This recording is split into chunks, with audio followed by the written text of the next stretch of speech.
Hey guys, the topic for Lit Ladies this week is things that will make you automatically pick up or put down a book. I made a handy dandy list and then proceeded to work. I don't usually DNF books because if I started a book, I like to power through it, but there are some books that I do start and then leave and just don't pick up again. So the first deal breaker is an overly controlling male character where he is jealous, he's manipulative, and he just doesn't let the girl do what she really wants to do. This is the type of guy that gets jealous when the girl talks to any other guy, including her best friend or her neighbor that she's known forever. And I can't stand this type of guy at all. I can't stand this in books. And I understand that characters have flaws, and so I'm usually very understanding of a girl who dates a guy like this but then ends up with another guy or a different guy or her best friend in the end. But when the girl ends up with this guy and he just keeps controlling her into their relationship, I can't do that. I found this to be a problem with Losing It by Cora Carmack. And yeah, I just really didn't enjoy that story. Deal breaker number 2 goes hand in hand with the first one, which is characters that let themselves be controlled by other characters. They have no personality. They don't really do anything until they've met this person. Once they've met this person, they feel like their lives are everything. Their lives revolve around this other person.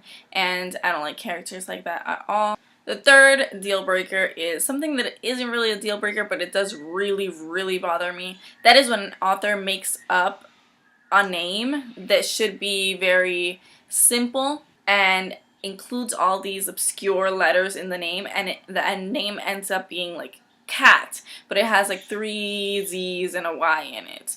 Or it ends up being John. You pronounce it as John, but it has like a K and a S in it. Plus, you have to add a pronunciation guide at the end of the book if you're gonna, or at the beginning, if you're gonna include obscure names like that.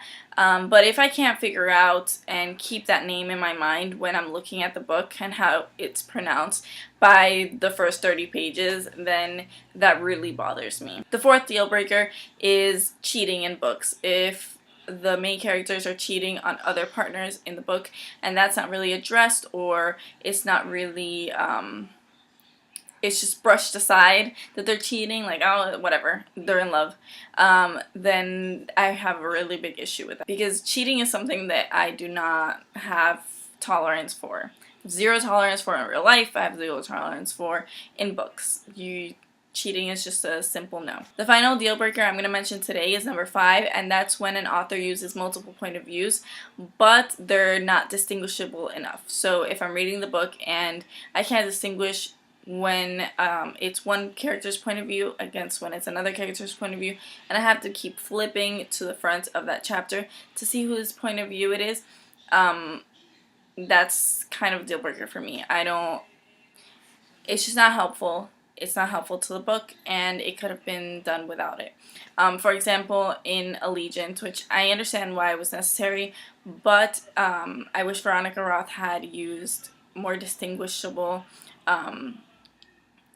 points of views, more distinguishable characters. Now I'm going to tell you the things that will definitely make me pick up a book. Number 1 is if a book is set in a different country, specifically Europe, and then even more specifically in France, because my minor is French and I just love the culture, and so I really, really love books that are set in other countries.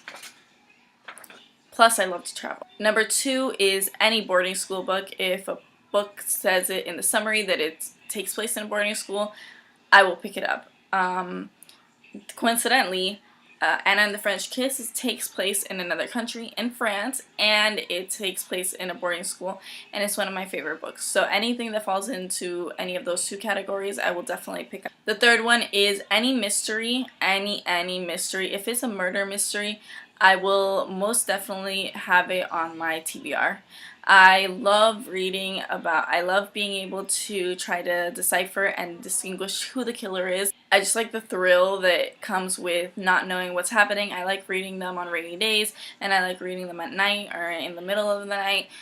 So I'll just randomly wake up if I'm not sleepy, like at 2 in the morning. I'll just randomly wake up and pick up a mystery, and it just makes me want to read even more. And so yeah, those are my favorite types of books. The fourth one is when an author inserts something really cool, like any kind of mixed media, a playlist, a postcard, a photo, a newspaper clipping, anything like that. And two good examples of these are The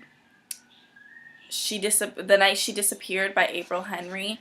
That one has really cool newspaper clippings and pictures and everything and menus. And another one is Amy Rogers' Epic Detour. It's a great summer book, and it has playlists and postcards and pictures, and I just love when books include more visual things that I can actually I feel more immersed in the book. The final and fifth one is if a book is very centered around family. If it includes a lot of family, if it includes a brother, a mother, a big family, or a dad that's very focused in the family. I love reading about family dynamics and sisters, and it just makes me all warm and happy inside. So I love when books deal with families. Something I forgot to mention in the deal breaker section is, I know this is going to be a little controversial, or not really controversial, but maybe some people might disagree with me, because we do need diversity in books, but I really don't like reading books where the main character or the main love interest are Spanish. And I know that sounds horrible, but I'm Hispanic. I'm from Dominican Republic, and it's usually never done right. I love it, don't get me wrong, I love it when it's done properly, when their culture is portrayed properly and the language, but most of the time, more often than not, they're just like, they use a lot of slang. We don't speak that way. I don't speak that way when I speak Spanish. Most of my friends don't speak that way. And so it really bothers me when they throw in all this slang and all this, chica, and I wish I could show you guys what I'm talking about. Okay. This is a good example. I haven't read this book, but I did start it, and I kind of put it down for that same reason. I feel like they just use stereotypical Spanish words in books like this, which is what I'm trying to say. And someone that really does it properly is in the Book of Broken Hearts, Sarah Auckler. That family is Spanish, and she does it really well, and I really enjoyed that book, and I enjoyed reading it. But when it's done poorly, it gives me the biggest headache, and I just want to put down the book. So that's my final little input on things that make me put down books. What are some of the things that make you guys put down books, or what are some of the things that automatically make you pick up books? Let me know in the comments below, and I'll see you guys in 2 weeks. Bye!